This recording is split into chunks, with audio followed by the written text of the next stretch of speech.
Hello, everybody. Welcome back to another episode of You Can Sit With Us. I'm one of your hosts, Becky. I'm joined by Matthew. Hello. We got Rainie on the ones and twos. Hello. And we got a very special guest. We got Keith Habersberger.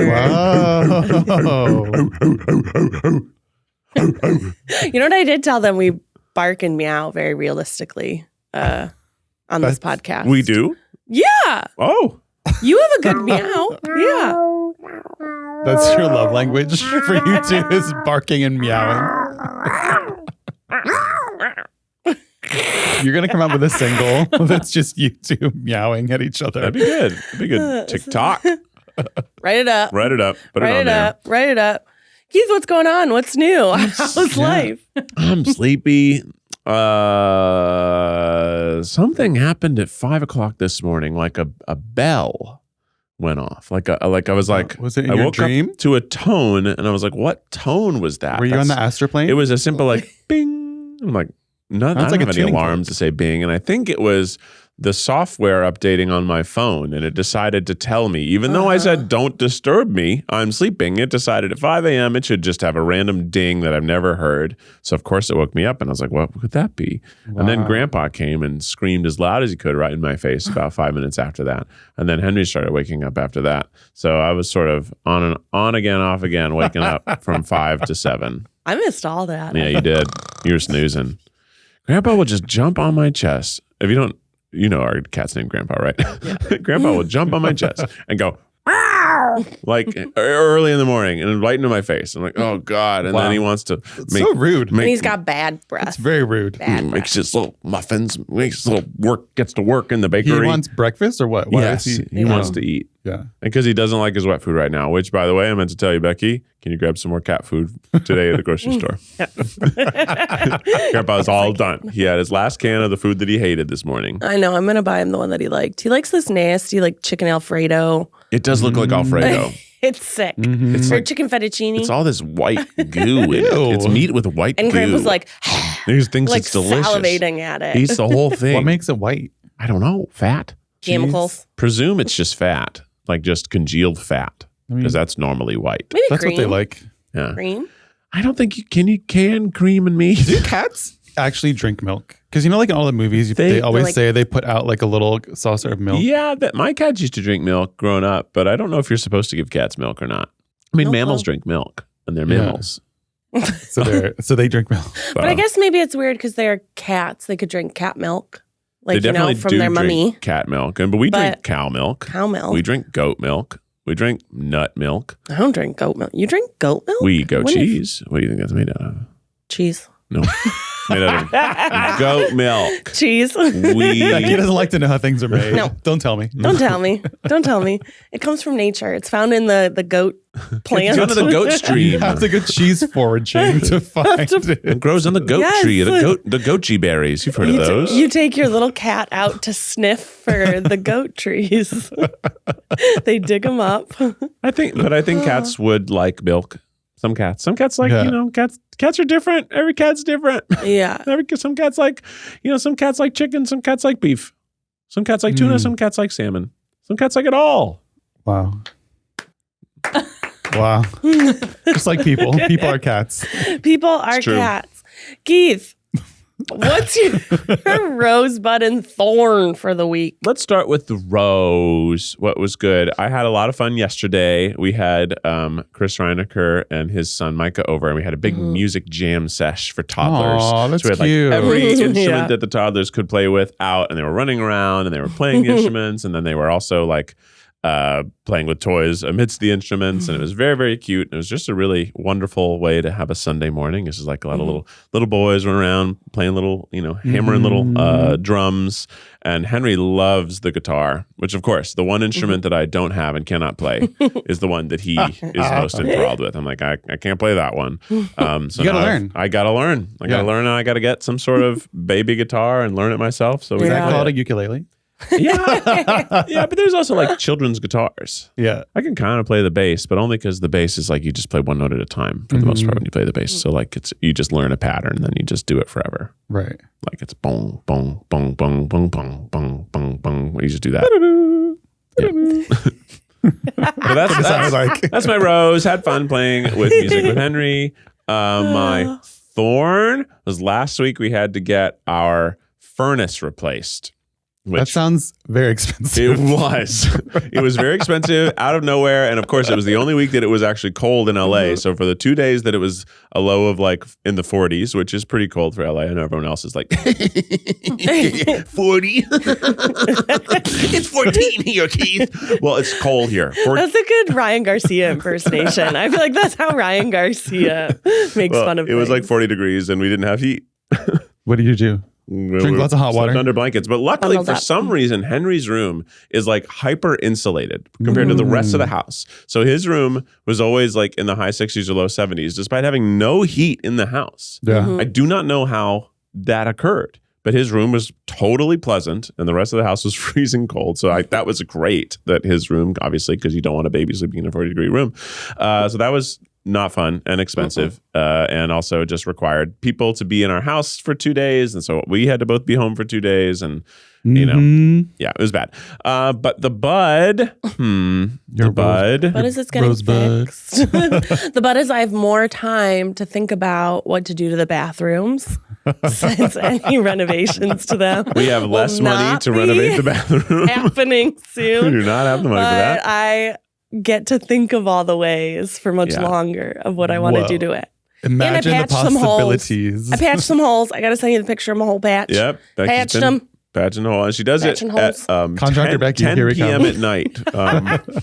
It's because It's like time to go to bed, and I'll be making the coffee. Then I'll come in and I'll just hear bang, bang, bang, bang, bang. I'm like, what is she doing in there? banging anything. I mean, she's sanding Just the using wall, the sand so it just turd. sounds insane. To we're like, oh, it's time to go to bed, and then Becky's in the bathroom sanding away. But my bud, what I'm looking forward to is we're gonna go shoot some fun secret videos in Florida in a week. Secret? Florida? Florida. So we're going to Florida. I don't know about this. I know that's Wow, big of a very secret. Shooting, Right. Whoa. And we're stopping in New York City. Yeah, we're going to go to before we New York go. City. Yeah. So What's in New York? Yeah, Becky's coming along in tow, so we'll have something that other people will see as a vacation, but it won't really feel like that. Becky and I realized we're not having a vacation for a while. Once you have a kid, you're not on vacation anymore. It's rather For challenging. 18 years. Yeah. Well, we just haven't gone on a vacation that was Non-work related. non-work related. Yeah. Where we like- didn't have to work. Actually, several days in a row that are just leisure. Yeah. I haven't done that since we went on a vacation 3 years ago to Vietnam. I suppose that was the last one It was probably our last. that we did. That Very Leisure. leisure. it was not leisurely, but Not leisurely. it was a lot of it was also in the middle of the hot rainy season, and it was like It was an adventure. a lot of hiking. Okay? a lot of hiking. Adventure-cation. A lot of bus rides, a lot Yeah. of swatting skeeters. But I Memory building.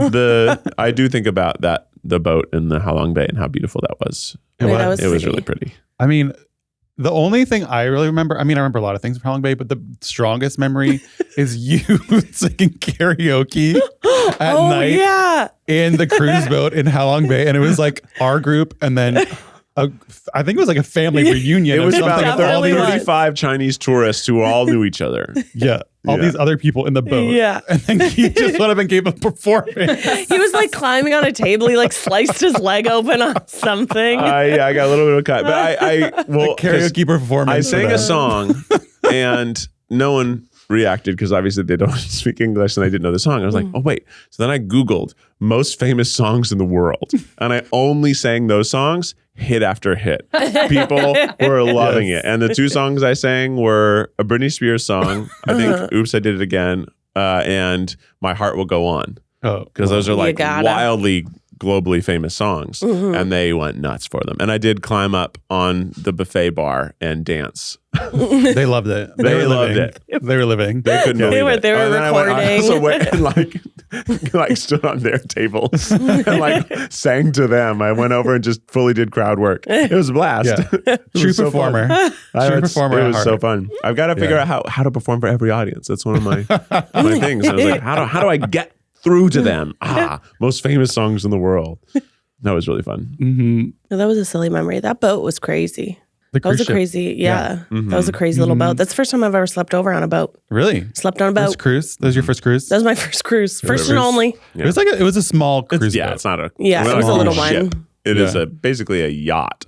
They're probably like, Sort I of don't a know, cruise yacht. 20 cabins or something. Yeah. It was not big. a lot. And we could always see the land. Yes. We Yeah, well, we weren't, just like- stayed in Halong Bay. Yeah. Like, I not liked very it. far. It was so calm. It was really Beautiful. pretty. The beautiful mountains, Mhm. which the mountains look a lot like the ones in Thailand. They do, yeah. I've been the same thing. I was like, oh my God, that looks like Halong Bay. It looks It's the exactly like same it. like shape of the Yeah. mountains and stuff. It's so pretty. Such interesting topography. Very interesting topography. Topography. How Topography. does rocks do that? Why are they so? They're so skinny and tall. You know? I was gonna say Erosion. erosion. Yeah, Has but to be. like such an interesting. They're so It interesting. was a dinosaur went and went, Yeah. snatched them. That's where the not satellite Asteroid? Meteor? asteroid. That's No. where the asteroid hit. It didn't hit there.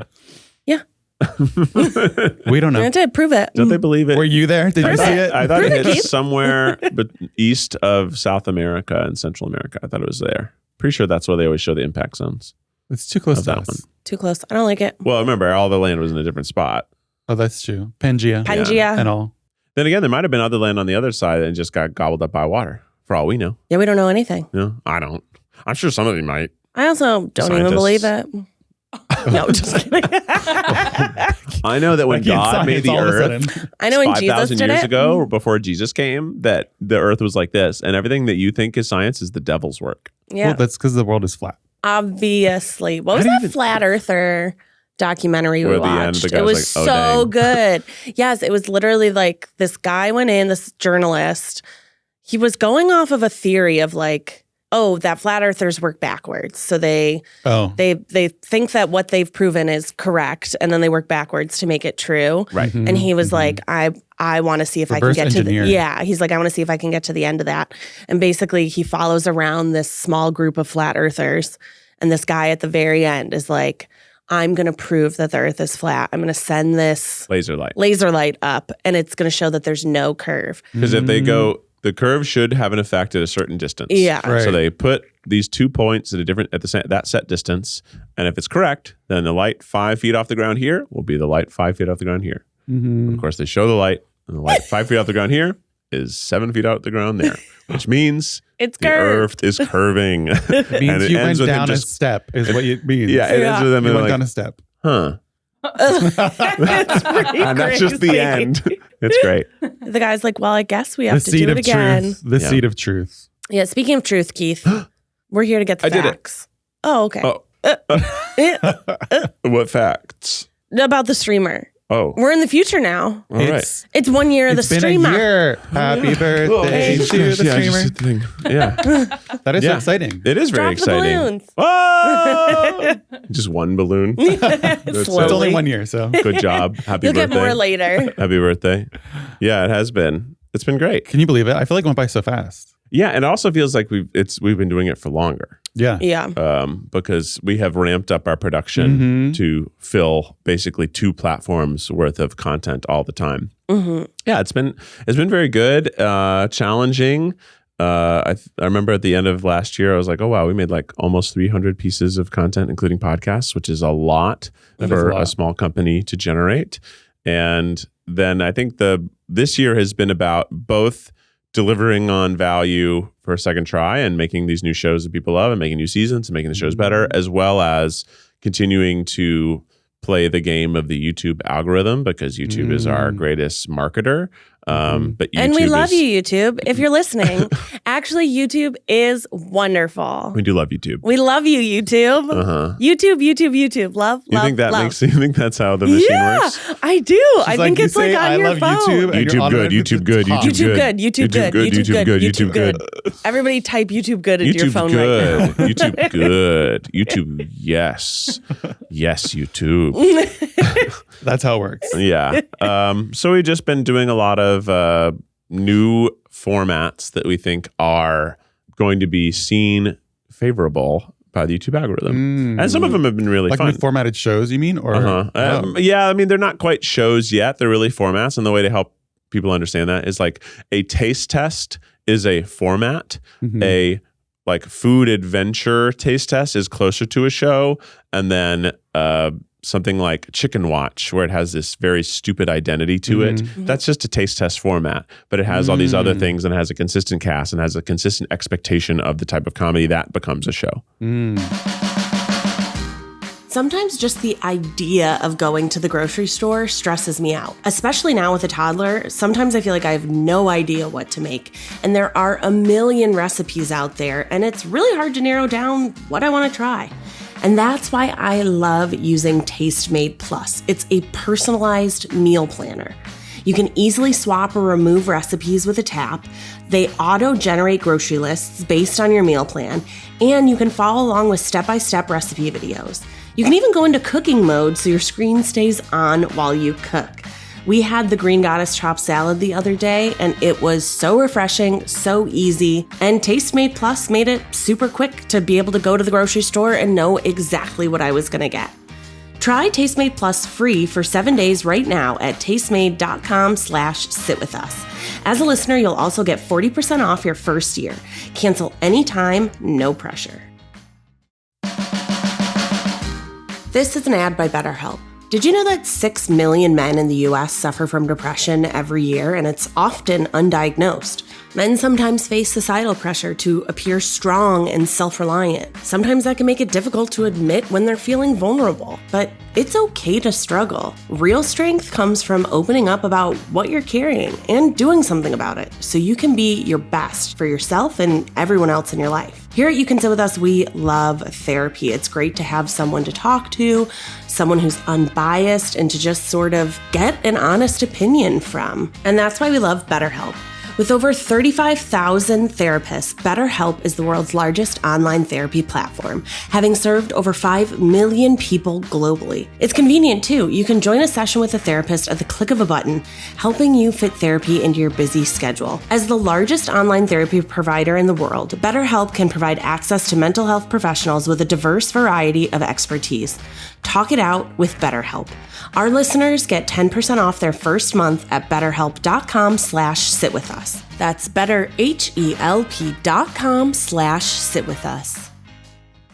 So Eat the Menu actually is a format, but there's so many of it, and it's always me, so it feels show-like. Mm-hmm. But if you think of like that compared to Without a Recipe is a show. Yeah. But it still is a format, right? It's still a Try Guys format, actually. It's people guessing their way through something and then an expert showing you how to do it correctly. Mm-hmm. It's just a competitive cooking version of the OG Try Guys format. Mm-hmm. Try Guys also is a show of formats. So like if you think of all the Try Guys videos we've ever made, there's try-on formats. There's reaction and transformation formats. But the Try Guys is a show that uses multiple formats. Mm-hmm. This is so boring.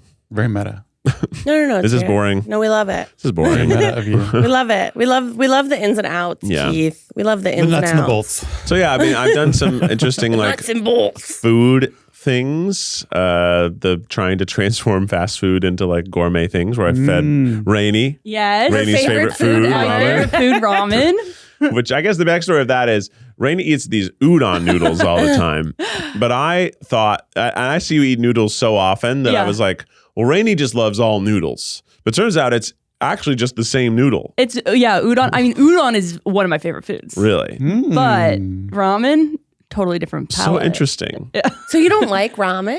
Not really. Like, I'll eat it. Like, it's not like I'm like, I will never eat it. Well, the broth is different between udon and ramen, too. They're very different. And the noodle size and, like, texture. Yeah. Yeah, but ramen's so good.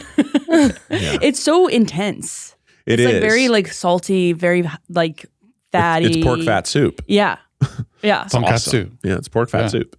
Delicious. Literally. Yeah, it's delicious. So good. Health. But there are less intense ramens, but I suppose, why get a lesser version of something you don't like and just get a great version of something you like? Yeah. Get udon. Udon. Yum. Get ubam. So that was one of the formats. Another one as it is the history of Pizza Hut video, which as we're recording this has not come out yet, but I think by the time this is posted, it'll come out. So I'm excited to see how that does. History of Pizza Hut. Yeah, it's basically like a video essay. So do you get to eat Pizza Hut pizza in your Pizza Hut video? I do. So every time like a big moment of Pizza Hut's like innovation happens, we eat that pizza.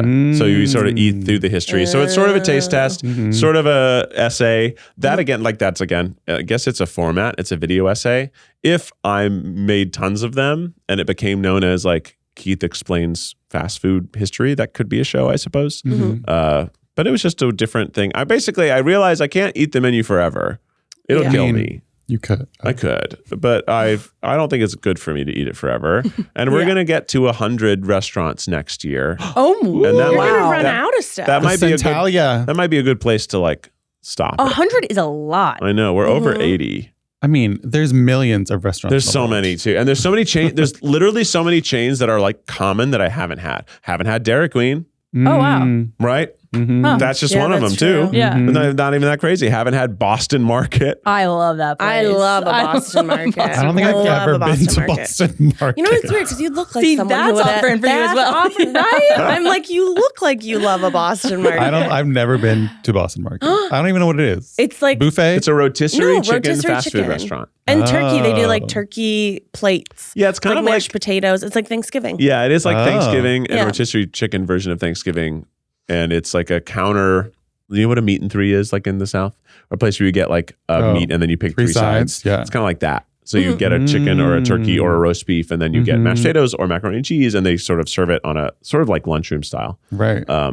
That's Boston Market. It's good. It's Wow. good. At least it was good. Yeah. I haven't been in 20 years. Yeah, because I don't There- have it in LA. There's not a Still lot of around. them in general. They're Yeah. kind of a declining restaurant chain. But I haven't had P.F. Chang's. I haven't wow. had Red Robin. I haven't had Bonefish Grill. You guys know what that is? Yeah. Yeah. It's like Yeah. so like there's so many Yeah.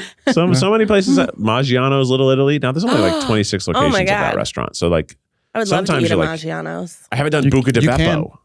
I haven't done Bubba Gump Shrimp Company. That's crazy to me. There's so many big restaurants. You're like, oh yeah, Rainforest Cafe. Oh yeah, I haven't eaten any of those. Technically, you did Bubba Gump in New York. Remember when we met up with Eli and Yeah, but I didn't. everybody we ate eat upstairs? everything at it. He needs to have everything. I ate it. Gotta eat everything. Yeah, I had some of it. I think you got to do the Universal City Walk tour. I know. I was You know what I thinking mean? Like That's hit all fine. the Well, restaurants in Universal in the City fall, Walk. we have on the That's a good slate idea. that I'm doing a 4-part special Eat the Menu series. Ooh. I don't know what it is yet. So, TBD. so Universal part of it City is like Walk. I was thinking like maybe it's going to be like Bubba Gump Shrimp Co., Rainforest Cafe. Pick the crazy restaurants that are like Ooh. vacation restaurants. Yeah. Like it's almost part of the whole vacation plan. Margaritaville. I did Margaritaville. did Margaritaville. He did. I know. Matt didn't watch it. Buca I di didn't watch Beppo it. is a good one, I think, to I do. don't think I've been. The Buca di Beppo? You haven't think booked the so. Rainie, back? Buca di Beppo is built for you. You Really? would love Yes. it. There's a Pope room where the head of the Pope That's true. is in the middle. Is on the Pope table. Yeah. Oh And my then there's gosh. pictures of him all over. Is Yeah. it's Italian? Yes. Yeah. And It's family it's style family style. Italian. And it is, I think, pretty good. It's not, amazing, but for what it is and the vibe that it has, You it's get a lot great. of food. You get a You lot, get a of, lot food. of food. Like it's impossible to not take food home. Is it? How does it compare to Olive Garden? Way better. Okay. Way Yeah, better. it's- Way better. Step up. Way better. Yeah. Unbelievably I think better. I honestly, you've got to get some of your friends together Yeah. and do a buka night. Buka Yeah. night. You've got- We Gotta could go to Buca di Buca and Beppo. then see a movie at the City Walk. Oh yeah. Mhm. Okay, that's fun. I know people who did, someone did this where they went and saw a movie, went to Buca di Beppo, and then saw another movie. It was Kelsey. That was like, yeah, it was her Kelsey did halftime. like Sandwich. a full day of movies. Sandwich so funny. in. Yeah, but I think Buca di Beppo is a blast. And the first time I went to one was when I was visiting Chicago before I moved there. And I was like, this is the best chain Italian restaurant I've Chicago? ever been to. Mm-hmm. I couldn't believe it. We used to do that for like fancy, like family gatherings. Like Yeah. we would get a room for like my grandma's birthday. Aw. And It's also go like to Beppo. A Yeah. prom dinner, I feel like, Yeah. in the Midwest. But Maggiano's, that was Maggiano's so it's like really Olive good. Garden, Buca di Beppo, Maggiano's Maggiano's is definitely is- higher. yeah, Maggiano's Little Italy. Maggiano's. Maggiano's Little Italy's. Yeah, it's good. I love Maggiano's. And Italy, that could be an Eat the Menu, right? Oh yeah, is fun. Italy. Like there's so many Eat the Menus that I could do. There's still like we have an open invitation to Dollywood. I just can't get there. That'd be so fun. Like I just don't have time. I've Yeah. always wanted to go to Dollywood. I also have never really been to Dollywood. I went in the winter time I think I went when when I it was was younger. like Christmas lights, Mm-hmm. but I was like 7 and they didn't have the rides open because it was Christmas and it was at night. So I didn't get the real Dolly experience. Yeah. You should do the Dollywood one, and then you could meet Dolly. I know. I would try to be like, when will Gotta do she it. be there? Because she's not She's there. an angel. She's like She's a the little. best. She's the Yes, reason we have she COVID is. vaccines. She's amazing. She donated a ton of money, and then the other thing that she's been doing for the longest time Her Be Kind campaigns. is yes, and her Reading Rainbow. No, yes. So Dolly Parton, if you sign up online, they will send you free books.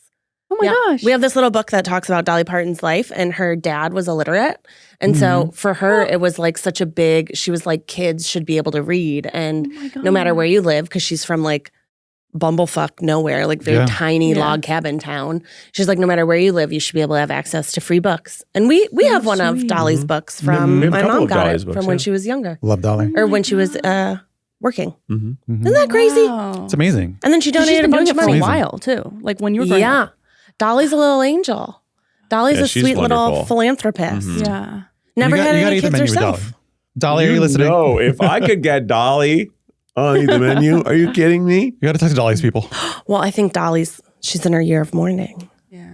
Probably doesn't like my language on the show. Yeah, Dolly doesn't swear. Dolly doesn't swear. Dolly doesn't cuss. Her voice is so amazing. I'm just hearing She's it. the best. It's so I know. like cheerful. She's just such. That's true. Tonality of your voice is just so bright and joyous. Yeah. She's so fun. She's great. We love Shout her. out to Dolly. Shout out to Dolly. Shout out to Dolly. You're a real one.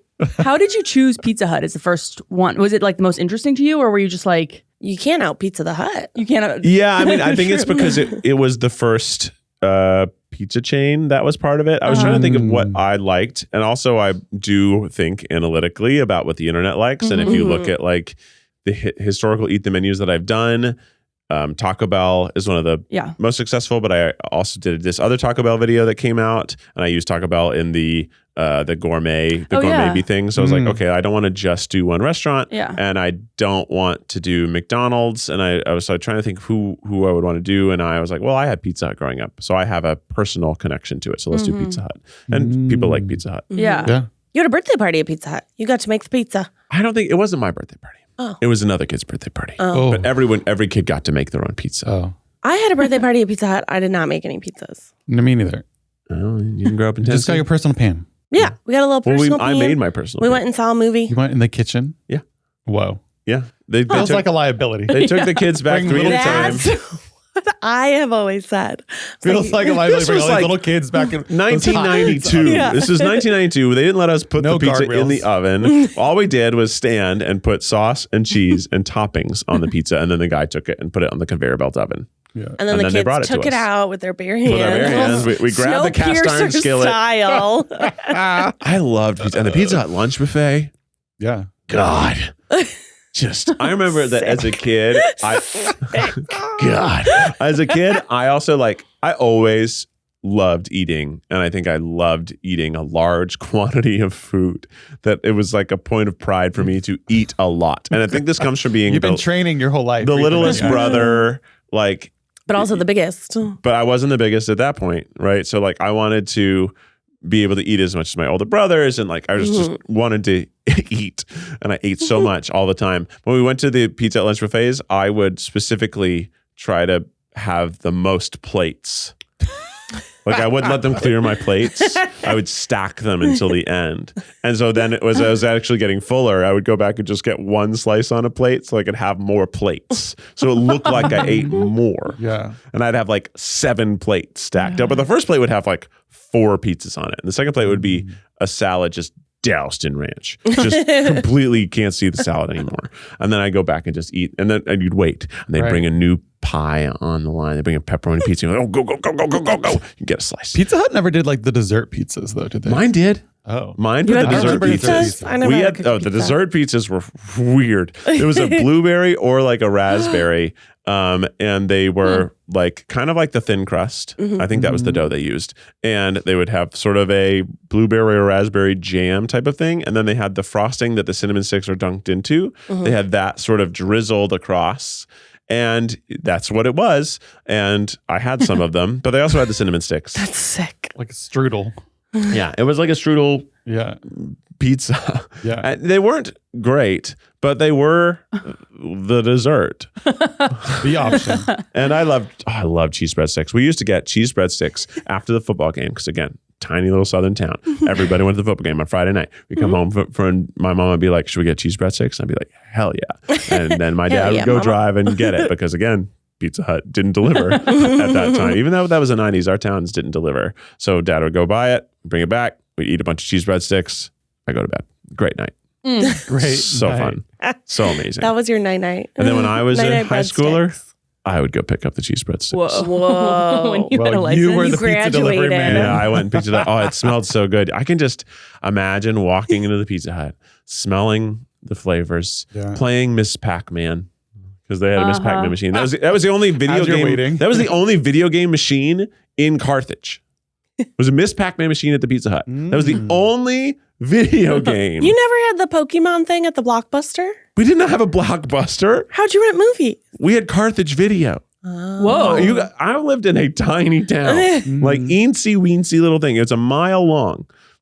We had a Walmart, but it was a Walmart. It was not a super Walmart. It was not a fancy Walmart. No groceries at this Walmart. This was a Walmart. Like this is almost geared more toward families and farmers. Like it was like just stuff and clothes and shoes. That was the only place to buy clothes and shoes in Carthage. Wow. Really tiny town. And there were other restaurants. One of the restaurants was Brenda's. Brenda. It was owned by Brenda. People like Brenda's. Brenda, what'd Brenda make? Diner food. Okay. She also had pizza, but the pizza sucked. Everyone said it was good. It was not Well, good. everyone went to Pizza Hut. Yeah, Pizza Hut was way better. Obviously. Yeah, it was way better. We Way had better. Pizza Hut in college in our Bones Student Center. Yeah. There was a little Pizza Hut Express type place. And a Burger King. And a Burger King. And you could use your Flex dollars, Yeah. which were like our meal cards, Meal money. meal monies. You could get it. And like for, I think it was like $5, you could get mini personal pan pizza, like Two breadsticks. and a pop. Yeah. And that was my that is one of the only memories of food from college that I have. How often Really? did you get that? Every day. I would say probably every day to every other day because I didn't like the dorm food, but you had to live in the dorms for the first 2 years. Keith lived in the Gilded Age of Waterston Tower where there were branded things. This is also my point of pride. I've never eaten Chick-fil-A because We had Chick-fil-A in our We dining didn't center, have and it was one. on the normal meal plan. Like, Yeah. but that was just at this one place, and it was Waterston, and they had a Chick-fil-A. They had like something like a Panda Express that wasn't Panda Express. They had a burrito place, and they had a normal sandwich, and like they had a normal like grill with burgers and stuff. Yeah. But it was like very, very good. But for some reason, when I got rid of there, it. because Keith was a senior, when I got there as a freshman, they went generic everything. They like got rid of all of the name brand things and went generic everywhere. Airmark food. And it was whatever. awful. It was so gross. And our college made you live in the dorms the first 2 years. There was no option to live somewhere else. Like it was a money grab if I've ever seen one. Yeah, that's how they made more money. Yeah, but so would walk to the Bone Student Center, which was kind of far from our dorm, and I would get my little Pizza Hut, and that would probably be my lunch and dinner. Honestly, I don't remember what I would eat for dinner, but it was often my lunch. Yeah, Low veggie diet. I really have no memory of what I ate in college. I had like cereal. one of the smallest meal plans, so I had the least amount of those flex dollars. So I only did that on Fridays, and I called it Flex Dollar Fridays. That was when I went and had my little Flex pizza, Dollar or I Friday. got Branded. Burger King because I like Burger King too, and I would just get like 3 Whopper Juniors because they were $1. Whereas a Whopper was like $3.50. It was like 3 Whopper Juniors is way more food than 1 Whopper. So I just get those and get a Coke. But most of the time, I got the Pizza Hut. See, I think I did the flip of you. I did more flex dollars, less dining. Yeah, I had more dining, less flex. And that my freshman year, I thought the amount of money on my account was for the whole year. Oh, is it But just it was the actually semester? just the semester. But for the first semester, I was kind of starving myself because I was like, I don't have enough money. I do not have enough money. Like, I'm not going to survive. the year. Literally, Oh I was my like, I don't have enough God. money. How am I going to do this? And I was like, I guess I'll just like buy a lot of ramen at the Walmart, and that'll be what I have for lunch. And I'll only have dinner. So I'll have cereal in my dorm, and I'll have some sort of, I'll eat Real one of my, balanced diet. Yeah. and I God. just had no money. And then the semester turned over, and I realized I got more money, and then I was rich. I was You had a lot. filthy Did it rich. roll over? Yeah, but the thing Keith is, went the to Subway dining every day. dollars, the dining dollars would roll over for the semester, but not for the year. The dining dollars like were charged Yeah. at like 40%. Yeah. So if something was $2, it was actually 80 cents. So, but you didn't get the dining dollars back. So then I was like, I have to blow all this money. I've got to eat. You don't use it, you lose it. Eat. So then I was also like, you can like swipe for upperclassmen, so you could buy upperclassmen foods who don't have a meal plan. So, and I was Because in the we improv swiped to group get and- in, not for what you got. You Yeah. swipe to enter. It's like all you can eat. Yeah. Well, that was you, but for me, Yeah. it was swipe per purchase. Yeah. It also was great though because you could like buy like Gatorades and Powerades and stuff. So obviously if it was the weekend and you were in college, you knew you were going to be drinking, you could just buy a bunch of Powerades for 40% of what they would actually cost. Oh, wow. You could buy cereals for 40%. Like just you could I almost use it as groceries by the end of the school year because they literally had all this stuff at the checkout that was like, Frosted Flakes fully wrapped and milks and stuff like that. Like I just bought those groceries, kept them in my dorm. Yeah. And I ate whenever I want. That's crazy. Yeah, we just swiped to get in. Yeah, it changed. Swiped to get changed. Things changed. What was the hardest part of launching the streamer, do you think? Looking back, 2020. The hardest part, like executing, or the hardest emotional struggle? Both. The emotional stress. The emotional struggle is just anytime you change how your business is going to go, you're risking it not working. Right. So I think that was hard, is to convince ourselves that it was the right idea. And it was the right idea. So I'm very glad that we did it. But it was like, we were definitely like, should we do this? When should we do it? How should we not do it? Is it, should we? Because the other idea was like, maybe we launch new YouTube channels, which is something we're still like doing now, because that's just like how to do YouTube better. Is YouTube has changed from being channels. They're still called YouTube channels, but really it's YouTube shows. Most people on YouTube make one thing. And also they're like one talent. It's like that's Ryan Trahan. Yeah. He is the channel. He does comparison adventure videos. So like this is, I did this or experiential. He's very, very good, but everything is Ryan Trahan. It's always a similar tone, a similar storytelling style, silly, but very good. And I think he's really, really good. However, if he were to upload a video that's totally different with someone else, it would not do well. Yeah. Because that is how the algorithm wants you to work. And now our channel has multiple shows with multiple talents and multiple formats, and there are sections of the year where we do different shows. So with our recipes always in the winter, and that does well, but it probably would do even better if we only did that show on that channel. But we can't afford to only do that show because it's one of our most expensive shows. And it has a big cast in it. It has a big production footprint. So that is something that's challenging for us, and which is why you'll see that we've made like a Trolley Problems show. And some of that is for YouTube Shorts, because we want people to enjoy that as short form, because YouTube is also a short form platform. People don't see it as that, but that's what YouTube wants it to be seen as. So sometimes when we are doing these things, if you're in the, watching, like, why are they doing that? It's like, we are doing things that we think YouTube wants us to do. Yeah. YouTube good. And YouTube good. YouTube good. That may sometimes look to our average viewer or fans like, what are they doing? I promise you we're not doing something for no reason. It's always because we think that is what the algorithm that we work for wants us to do. And Second Try is what we want to do and what we know our fans want to watch. But we have to find new fans. We also have to have a business. We have a diversified income strategy. Some of our money comes from YouTube. Some of our money comes from Second Try. Some of our money comes from podcasts. Some of our money comes from merch. Some of our money comes from when we do live shows. None of those are big enough to stop doing all the others. Right. So if it was a Pizza Hut pizza, they're all similar size slices, and we need all those slices. If we had one slice that was like the shape of Miss Pac-Man, we could probably cut out the rest of the slices and do fine. But we don't have a slice like that. We only have normal size slices to bring it all back. The goal is to have a different YouTube channel for each show. That's what you're saying, or that's what you're going towards. That is potentially what we should do. How to do that and how to roll it out, and also because additionally, what a YouTube channel needs to succeed is constant, regular content.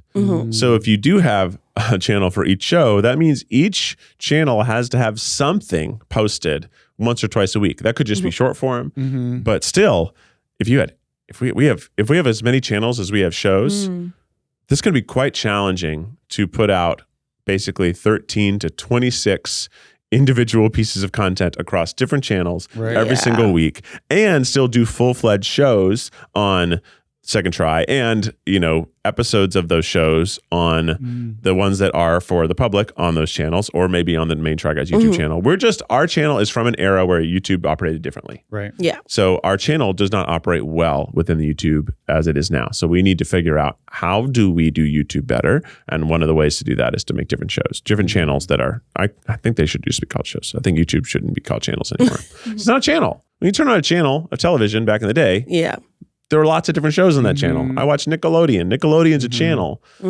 But now a channel needs to be thought of as SpongeBob. So I watched the SpongeBob channel because that's what I would want. So that is like our challenge. So that's probably been the hardest part, is navigating both.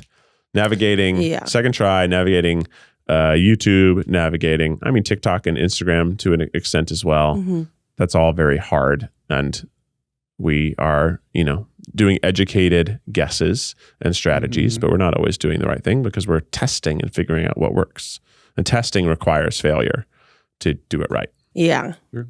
Yeah, that makes sense. And doesn't the algorithm, going back to your having multiple channels for everything, certain shows don't perform as well on YouTube. Certain shows that the audience loves on Second Try, if you put out a video that doesn't perform as well, it'll impact the next video that comes out. And then if you have something that crushes pretty consistently, like Eat the Menu, it's going to tell the YouTube, hey, people fucking love this 500-hour long show. Right. If they make something less than 500 hours long, not as good, we're not going to serve it. YouTube can't tell the difference in watch time, even though it should be watch percentage. It does mark that. Oh, that's interesting. But so if I put out a video that's an hour long and people, let's say, watch 50% of it, then they're going to watch 30 minutes of content. If I put out a video that's 25 minutes long, it cannot have a 30-minute watched stat. Right. So YouTube sees that as a failure. Well, because they want to keep you on the app for as long as they can, right? So, but it's going to judge a video against the videos around it and the videos on the channel. So if I put out a 25-minute video and it has a 95% completion rate, that's unheard of. That's an unbelievable completion rate. But it still means it got 23 and a half or so minutes watched. And that's not as many as 30 minutes watched. So it did not do as well as the video that actually only had 50% retention. So it is a failure. Yeah, doesn't that seem fucked up? But YouTube good. YouTube good. YouTube good. YouTube good. I said seem. YouTube good. YouTube good. You know whose numbers I want to see? Mark Rober. That's Roblox you're thinking of. That is who I'm thinking of. Mark Rober. I want to see the Squirrel Man's videos. I want to see his stats. And because he only posts every once in a while. Once a month. Yeah. They crush. They crush so very hard. extensive videos. And that's a strategy too. Sophia Nygaard is someone else who does that, right? Oh, she only posts once a month. So it's really like super exciting when that video comes out. But that's also how they've built their channel. If we suddenly went down to once a month, that would not be good for our channel because it would not have the month stats that our channel currently has, because it's not just video to video, it's week to week, it's month to month, it's year over year. Like there's all these different things that YouTube's algorithm is sort of doing math in the background to decide how many people could even potentially see the next video coming out, because it's called surfacing. How often your video actually appears on somebody's homepage or on somebody's sidebar or like wherever it goes, where before they actively click on subscription feed or something like that. So surfacing is how often it just is possible for someone to see it. So if it isn't surfaced, people can't click on it because they don't see it. Right. Yeah. And if you don't see it, you can't click on it. And if you don't click on it, you can't watch it. If you can't watch it, it means you can't make money. So there's all these little things. So that is why we are going toward this strategy of multiple channels and hoping that, and it doesn't have to be just shows. We'll probably Try Guys is slowly becoming a food channel because food does best on it. Yeah. So food's delicious. Yeah, food's delicious. We do good food content. Eat the Menu is really good. Without a Recipe is really good. Funny is really good. The food tour videos are really, really good. Yeah. And even though other videos we do are good, they aren't food and they don't have the same appeal to the YouTube algorithm. So they don't do as well. So Trolley Problems, great show. Not about food. It's a game show. It's nothing like Eat the Menu. So how can the machine compare that? They don't understand that they're not the same thing. Yeah. Escape the Kitchen's the same way. Escape the Kitchen is probably one of the best shows we make right now. And it does not do well on YouTube, even though it is a food show, because it's just such a different show. And it also features a way broader roster of talent than just Keith and Zach. So that's also something that YouTube wants. It wants our face in the thumbnail. Like sometimes you'll see a video with me and YB doing food and I'm the only person in the thumbnail. That's because it will do better. More people will have the opportunity to see me and YB in that video if I only advertise me, which is stupid. Yeah. And I don't like Memorized your face. Yeah, it has. It's like my face is literally part of our algorithm on YouTube. I'm not kidding. Keith face. So Keith open mouth face. That's not what I want.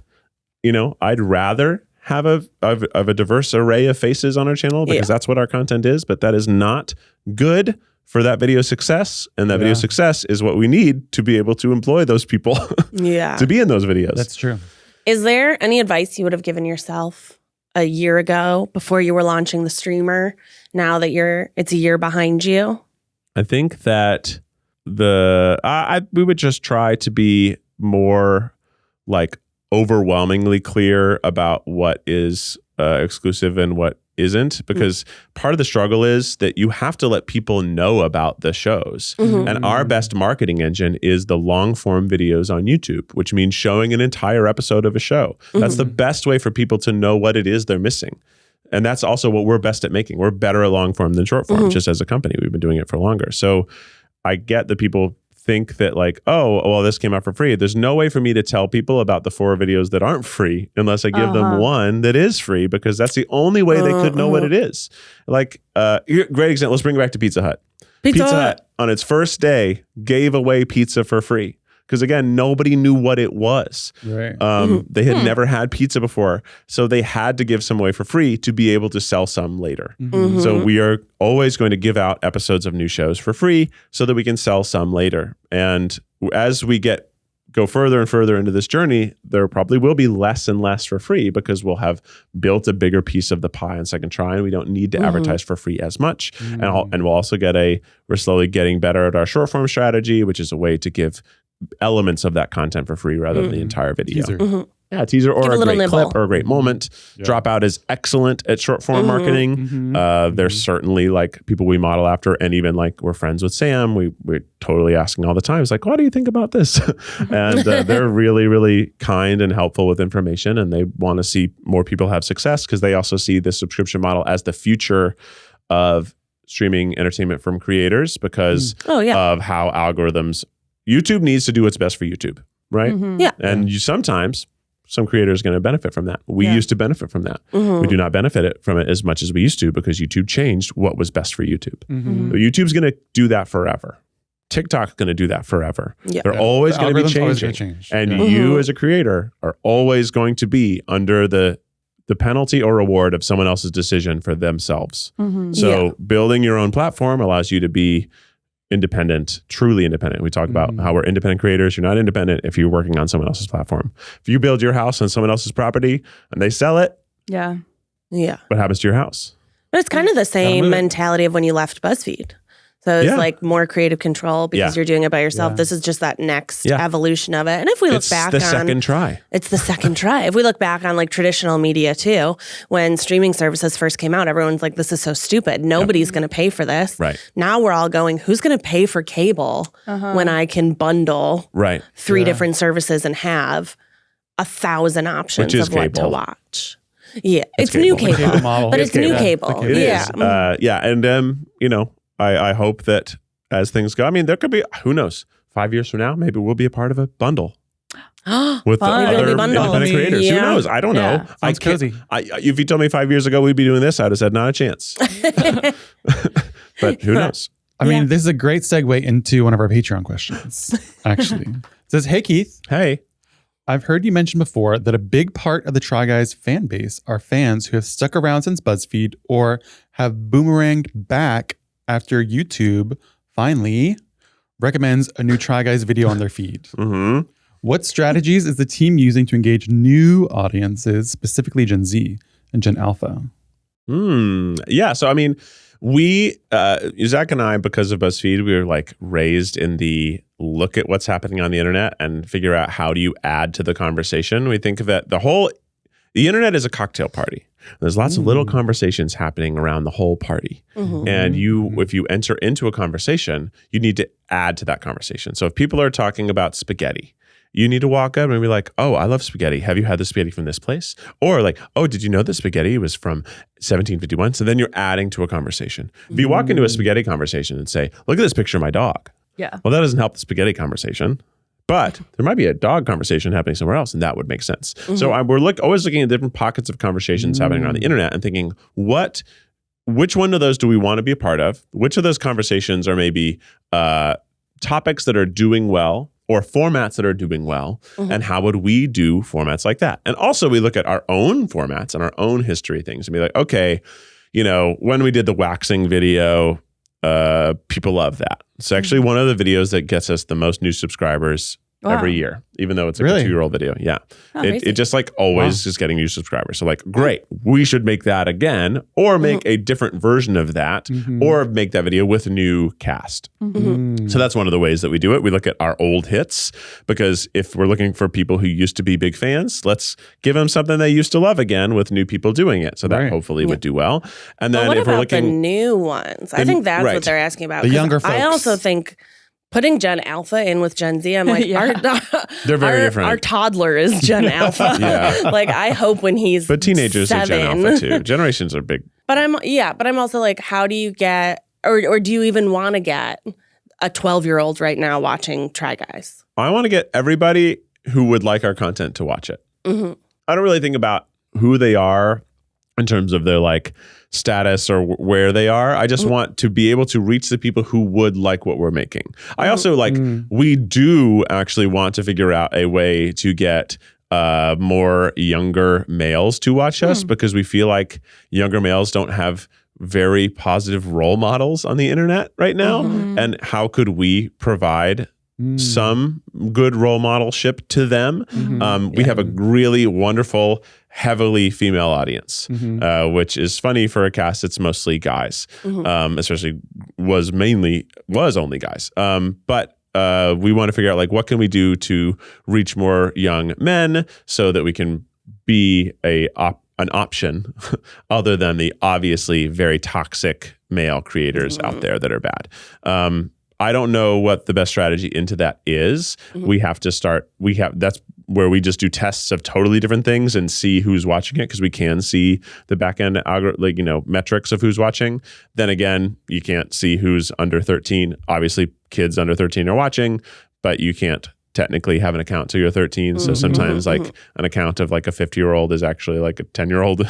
Very strange. So like when it says like, oh, some percentage of your audience is like 65 plus. I'm like, well, they might be on a 65 plus year old's account, but they probably aren't 65. They're on grandma's computer. Yeah. But we're looking at just making good stuff. I think that Escape the Kitchen and Trolley Problems are both things that are meant to grab new audiences, because they're different from what we make. They're game shows. Lots of different people like game shows.